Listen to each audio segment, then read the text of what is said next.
नमस्कार दोस्तों, स्वागत है आप लोग का एक बार फिर से द आईआर शो में। तो दोस्तों आज हम लोग अपने एक जो हम लोग की जो चैनल की थीम रहती है इंटरनेशनल रिलेशन, इससे थोड़ा सा एक हट के हम लोग इस टॉपिक को लेंगे जो कि वीरदास को लेके टॉपिक है। और मेरे ख्याल से अब तक आप सब लोगों को पता चल गया होगा कि पूरा इशू क्या है। और ये भी इस समय आप लोग की जो प्रतिक्रियाएं होंगी वो भी मुझे इस वीडियो के साथ में देखने को मिलेंगी। तो दोस्तों चलिए शुरू करते हैं। तो जैसा कि आप लोग थंबनेल में भी देख ही चुके हैं, यहाँ हम लोग बेसिकली अब इस चीज़ को डिस्कस करेंगे कि क्या एक फ्रीडम ऑफ स्पीच है, या क्या इसे एक आप कॉमेडियन का एक एक्ट कह सकते हैं, या आप किसी को आप मेंटली रूप से आप ये कहेंगे कि एक बीमार इंसान है, या आप ये मानेंगे कि अब जो है कहीं ना कहीं प्रोपेगेंडा को इतने हाई लेवल तक ले जाया जा रहा है कि कहीं ना कहीं इंडिया की जो इमेज है उसको बहुत बुरे तरीके से स्पॉइल किया जाए। तो इन्हीं सब चीज़ों को लेके हम लोग अपनी चर्चा को शुरू करते हैं और इसका आंसर आप लोग को एट द लास्ट अपने वीडियो में इसको देखने के बाद देखना ही होगा। मैं यहाँ आप लोगों से ऐसी उम्मीद करके चलता हूँ। तो दोस्तों हुआ दरअसल ये कि वॉशिंगटन में इनका जो सो कॉल्ड ये कॉमेडियन कहते हैं अपने आप को वीरदास, इनका एक शो था और विशेष रूप से इनकी कोई पॉपुलैरिटी नहीं है। हालांकि ये वीडियो करने के बाद इनकी बहुत ज़्यादा पॉपुलैरिटी हो गई। तो किया इन्होंने ये कि इन्होंने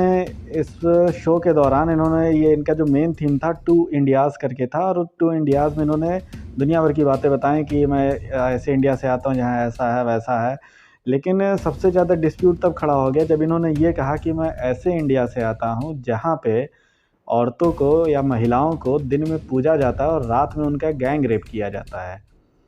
साथ ही साथ इन्होंने ये भी कहा कि मैं उस इंडिया से आता हूँ जहाँ पे सेक्सुअलिटी के ऊपर बातें तो नहीं की जाती हैं, लेकिन बातों ही बातों में 100 करोड़ से ज़्यादा पॉपुलेशन बढ़ा दी जाती है। तो अब आप ये समझ सकते हैं कि कितना ज़्यादा इन्होंने ह्यूमिलिएटिंग एक रिमार्क किया भारत के लिए जहाँ से आते हैं। और विशेष रूप से आप ये सोच सकते हैं कि कोई एक कॉमेडियन, अगर आप कह रहे हो कि आप कॉमेडियन हो, तो कॉमेडियन होने के बावजूद आप इस तरीके की बातें कैसे कह सकते हो, वो भी इंडिया के बाहर जाके इंडिया ही के ख़िलाफ़ कहना, और वो भी इतने ह्यूमिलिएटिंग वर्ड्स में, मतलब इस तरीके की अपमानजनक टिप्पणी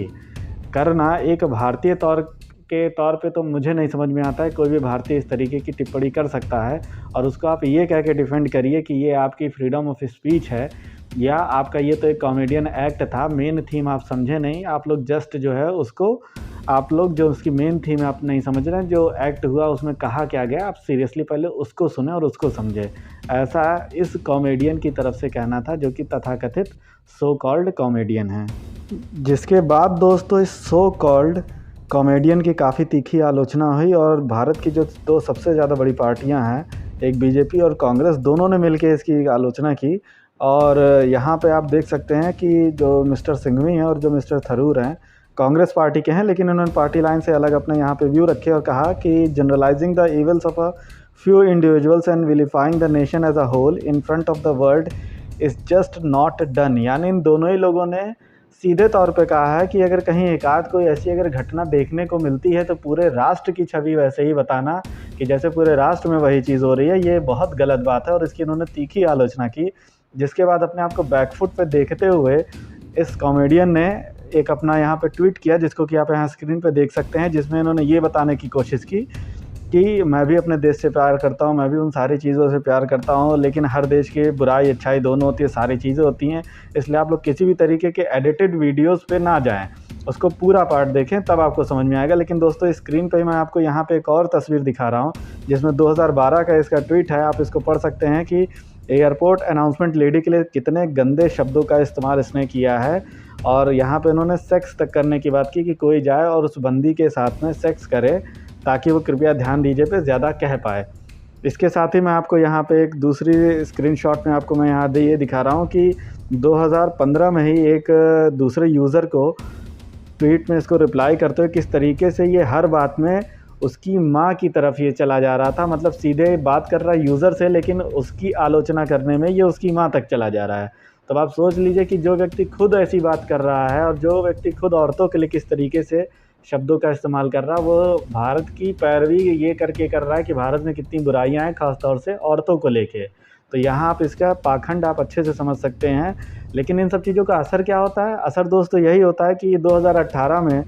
प्रियंका चोपड़ा ने ये चीज़ कही थी कि उनके ऊपर जो है रेसिस्ट कमेंट किए जाते हैं, ये कह के कि तुम जाओ अपने देश जाओ, वहाँ जाओ और जाके अपना गैंग रेप करवाओ। तो कहीं ना कहीं देखिए इन सब चीज़ों तो होता ही है कि जो बाहरी का जो फिनोमिना है वो कहीं ना कहीं ये बनता है कि भारत एक ऐसा देश है जहाँ पे गैंग रेप किया जाता है लड़कियों का।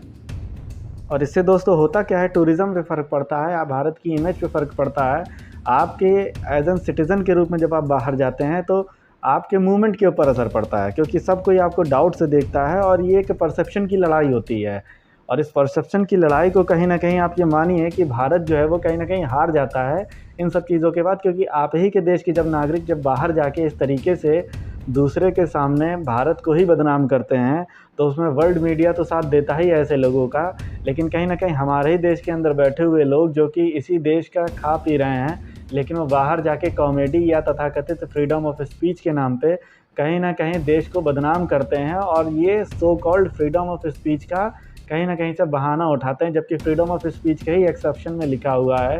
कि पब्लिक मोरालिटी हो, पब्लिक ऑर्डर हो या इंटीग्रिटी या सॉवरेनिटी ऑफ द स्टेट हो, इन सब केसेस में जो है आप